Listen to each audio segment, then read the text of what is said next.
that we are going to run into some really big issues when we're using a functional component with this geolocation API. So the problem is that it takes some amount of time for the geolocation service to return our position. And by the time it returns our position, we've already rendered our app component on the screen. And we have to somehow tell our component to re-render itself or update the content on the screen right after the success callback. So the solution is to create a class-based component instead of the functional one that we are currently using. So once we move over to a class-based component, we're then going to be able to use the React state system and lifecycle methods. So we're going to learn these two different methods at the same time. You ready? All right.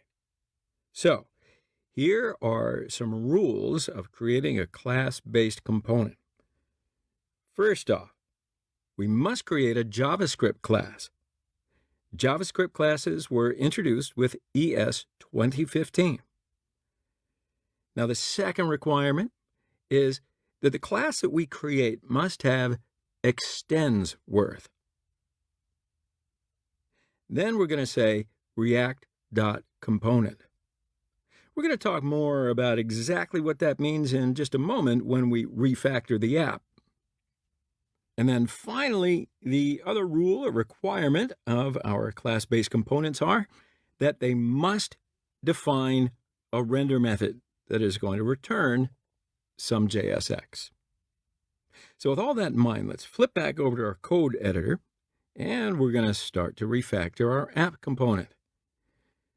Now, I'm going to leave this functional component just right here so we can easily make some comparisons between the functional and the class-based implementation of our app. So just leave it there. Now, I say class app extends React.component. So what I'll do is then open up the class body with a curly braces, and then I can try to define a render method.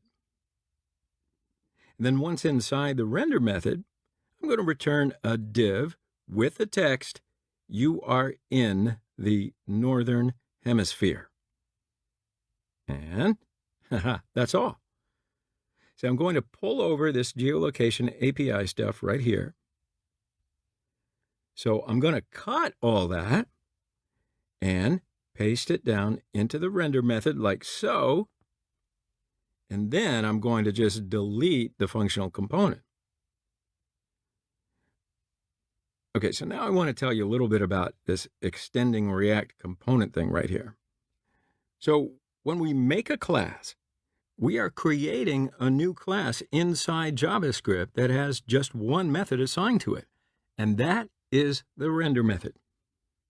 However, React expects that our class-based component has many other methods attached to it. Now, normally we do not implement these methods by ourselves. Instead, we follow all these other methods from this other class called React Component. So essentially, the reason that we are extending React Component right here is that it allows us to put a ton of built-in functionality from this other class called React Component into our class. So in other words, we're just borrowing functionality to put in our app class. All right? So let's save this, and then we'll flip back to our browser. And we can see our text, "You are in the Northern Hemisphere," right here on the screen.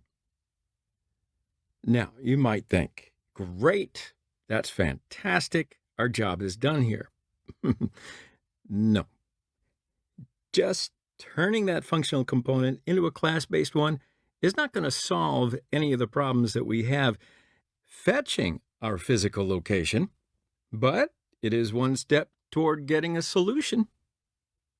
So why don't we take a break right here, and in the next section, we're going to talk about the second step